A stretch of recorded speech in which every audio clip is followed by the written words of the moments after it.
राधे कृष्णा साथियों, मैं भी कृष्णा ज्ञान सारा चैनल में आपका स्वागत करती हूँ। कैसे हैं आप?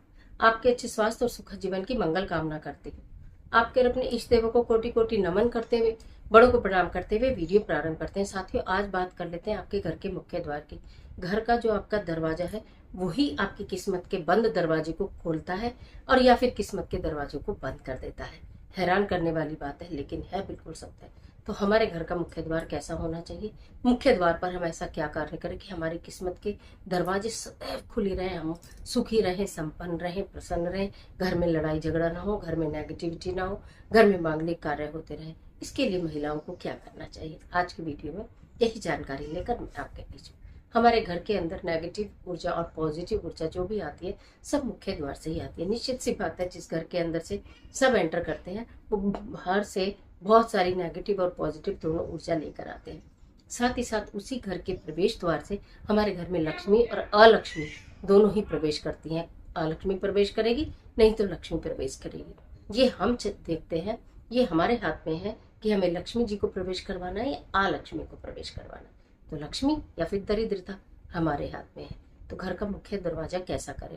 पहली बात तो यह कि घर का मुख्य दरवाजा कभी एक नहीं होना चाहिए, हमेशा इस प्रकार मिलकर बंद होने चाहिए, दो होने चाहिए। उनके ऊपर काला पेंट नहीं होना चाहिए। अगर आपके घर का दरवाजा भी काला है तो निश्चित आपको उसे ठीक करवा लेना चाहिए। घर के दरवाजे, जैसे ये दरवाजा ऐसे मिलकर बंद हुआ, इस घर के दरवाजे के दोनों, जिससे दरवाजा चलता है, दोनों तरफ जो रिपीट होते हैं उनमें जरूर आपको तेल डालते रहना चाहिए। जरा सी भी आवाज उस दरवाजे से नहीं आनी चाहिए। जहां भी घर के दरवाजों में से चर चर चर चर की आवाज आने लगती है, उस घर के अंदर चर चर चर प्रारंभ हो जाती है, यानी लड़ाई झगड़े और कलेश प्रारंभ हो जाते हैं। तो इसलिए इस बात का ध्यान रखना है। घर का मुख्य द्वार साफ होना चाहिए, स्वच्छ होना चाहिए सदैव। अगर आप मेरे साथ चैनल पर जुड़े हैं तो आप देखते होंगे, मुझे सुनते होंगे, मैं सदैव कहती हूँ कि सुबह उठते ही थोड़े घर में जल का छिड़काव इस तरह कर दें, घर को जल के मुख्य द्वार को ठंडा कर दें, स्वच्छ कर दें, जिससे कि कोई भी रात भर की नेगेटिविटी ऊर्जा है वो दूर हो जाए, ठंडा हो जाए और सुंदर और स्वच्छ घर देखकर माता लक्ष्मी आपके घर के अंदर प्रवेश करें। घर के मुख्य द्वार के दोनों ओर जो पिलर होते हैं उनमें आपको हल्दी और कुमकुम, यानी हल्दी और रोली को गंगा जल में मिक्स कर कर रोज स्वास्तिक बनाना चाहिए। अगले दिन फिर पानी से साफ कर दो, फिर बनाओ। यानी लक्ष्मी नारायण को आपने बिठाया, गणपति भगवान। स्वास्तिक किनका स्वरूप है? गणपति जी का। पूर्ण स्वास्तिक जब आप बनाते हैं तो इधर एक तरफ रिद्धि सिद्धि शुभ और लाभ ये भी बनाते हैं ना, तो यानी कि गणपति जी का पूरा परिवार आपने विराजमान किया, जिसमें कि हल्दी और रोली का इस्तेमाल किया, यानी लक्ष्मी नारायण को साथ में बिठाया आपने। मैं आपको क्या ही बोलूं, इतने अद्भुत परिणाम देखने के लिए मिलेंगे। देखिए, घर की छोटी छोटी सी आते हैं।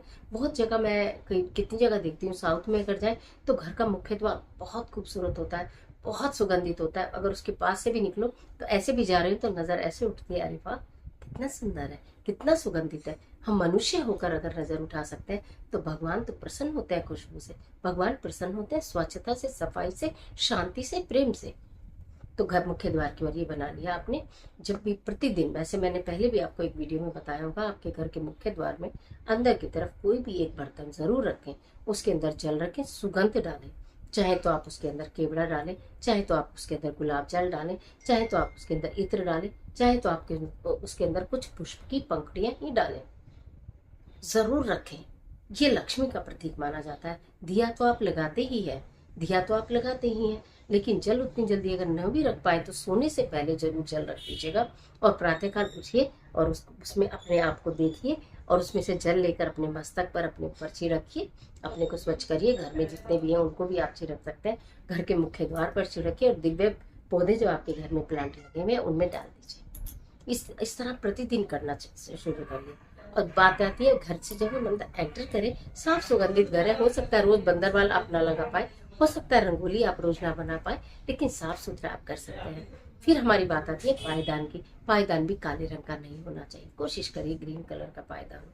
और उस पायदान के नीचे प्रतिदिन, अगर आपके घर में लड़ाई है, झगड़ा है, कलेश है, धन की आवक नहीं हो रही, व्यापार चल नहीं रहा, नौकरी लग नहीं रही, कोई मांगलिक कार्य हो नहीं रहा, इतनी परेशानी, ऐसा लगता है किस्मत बिल्कुल ठक के बंद हो गई है, यानी कि किस्मत के ताले बंद हो गए हैं, दरवाजे बंद हो गए, उसके ऊपर बड़ा सा ताला लग गया है। तब आपने पायदान के नीचे सिनेमन पाउडर, यानी दालचीनी का पाउडर थोड़ा सा पायदान के नीचे डालिए। पतले पायदान रखिए, डेली थोड़ा सा सिनेमन पाउडर डालकर उसके ऊपर पायदान बिछा दीजिए। जितनी भी नेगेटिव ऊर्जा है वो घर के अंदर प्रवेश कर ही नहीं सकती। अगले दिन उसको उठाकर धो दीजिए, फिर सिनेमन पाउडर डालिए और दूसरा पायदान लगा दीजिए। 2 पायदान आपको बनाने पड़ेंगे पतले पतले, प्रतिदिन धुल जाएंगे, प्रतिदिन साफ हो जाएंगे। और शनिवार के शनिवार उसमें आपको नमक डालना है। शनिवार के दिन थोड़ा सा नमक छिड़े, इसके ऊपर पायदान रख दीजिए। मैं आपको क्या ही बोलूँ, इतनी छोटी छोटी चीजें अपनी आदत में अगर आपने शामिल कर ली, आपको कुछ और करने की आवश्यकता ही नहीं पड़ेगी। जो भी आपके घर के द्वार पर आए, कोई पशु आए, कोई भिक्षुक आए, कोई मांगने के लिए आए, कोई बुजुर्ग महिला आए, कोई जरूरतमंद आए, तो उसको नकारिए मत, उसकी मदद जरूर करिए, यथासंभव जितनी भी कर सकते हैं कर देखें। ना आप बंद किस्मत के दरवाजे खुल जाए तो कहना। और इस तरह के तमाम वीडियोस के लिए चैनल को सब्सक्राइब कर लेना, बेल आइकन का बटन भी प्रेस कर लेना, जिससे आने वाली वीडियोस का नोटिफिकेशन आपको मिले सबसे पहले। तो आज के लिए इतना ही, इजाजत दे दीजिए। मिलते हैं एक और जबरदस्त वीडियो के साथ। तब तक हंसते रहिए, मुस्कुराते रहिए, अपना और अपने अपनों का ख्याल कीजिए। वीडियो अच्छी लगे तो लाइक करना, फ्रेंड के साथ शेयर करना बिल्कुल मत भूलना, और कमेंट बॉक्स में जय श्री राम जरूर लिखिए। ईश्वर आपकी मदद